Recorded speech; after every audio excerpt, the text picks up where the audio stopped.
Before the birth of the internet, I worked as a translator. I'd learned Italian in Italy during my senior year in college, and I was anxious to keep using the language. I went to the Office of Legal Language Services and passed the translator competency test. From then on, I made $20 an hour translating Italian documents into English. It wasn't a dream job, but the money was good. One of the trends I began to notice was that the English language, in particular American English, was rapidly exerting a sort of linguistic hegemony over older tongues of the rest of the world, especially Italian. I imagined the horror that Dante, the father of modern Italian, would feel to see the Italian text full of American words like leader and training, instead of their perfectly good Italian counterparts, capogruppo and allenamento. I hated to watch the death of the language.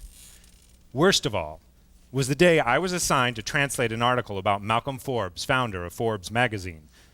The title of the article was Chiamami Zio Paparone. Chiamami means call me in Italian, and zio means uncle. Paparone is the Italian name for Donald Duck. I couldn't believe Malcolm Forbes would sign off on call me Donald Duck's uncle. What was one of the richest and most arrogant men in the world trying to say? In the article, Forbes couldn't shut up about his friendship with Elizabeth Taylor. Now, I grew up in the time bookended by Elizabeth Taylor's screen glory as an actress and her courageous championing of AIDS patients as a humanitarian. My generation knew her as Overweight Liz, the subject of endless tabloid stories. When we would ask our parents about Liz, they would say, "Oh, she used to be so gorgeous." No one made the case more emphatically than Forbes. Malcolm described himself as an unrepentant penny pincher, though he had no trouble shelling out money on himself and Liz. How greedy he sounded. I began to hate the Italian publisher who'd given this fat cat a pulpit to preach from. The rich never seem to tire of telling us how they actually deserve the money they have, while lecturing about how we normal wealth-challenged people just lack the acumen to amass similar fortunes. To complicate matters, I secretly admired the guy. I hate it when the truly awful are right about something. Forbes was eminently quotable. The biggest mistake people make in life is not trying to make a living at doing what they most enjoy. Forbes had been handed a successful publishing business by his father, but I couldn't dispute what he was saying.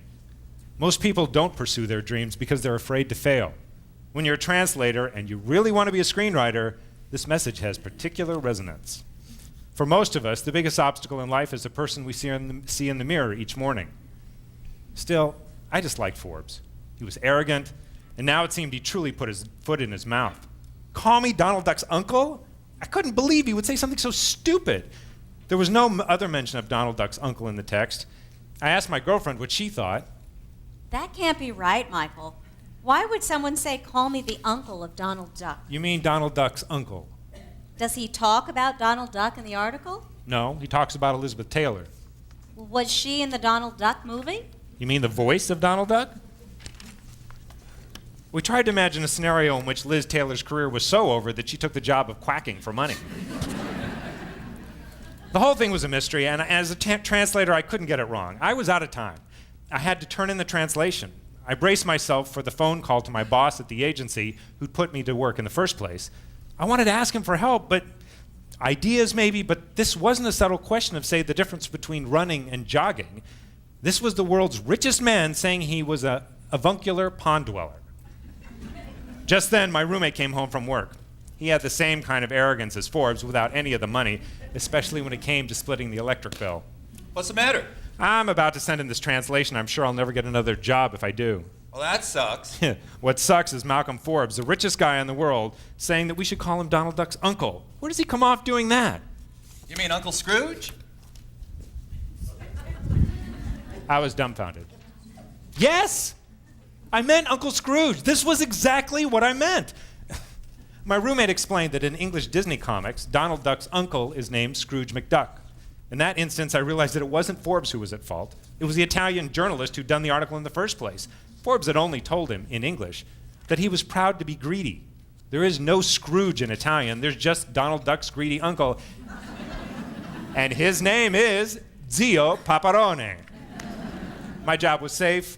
I stuck with it for another few months, and then I quit translating and set off to pursue my dream. As it turned out, I never made a dime as a screenwriter. I could barely get anyone to read my work, much less a person who might be inclined to pay for it. But at least I'd given it a shot. At least I hadn't made the biggest mistake people make in life. And somewhere, I imagined, a duck was smiling.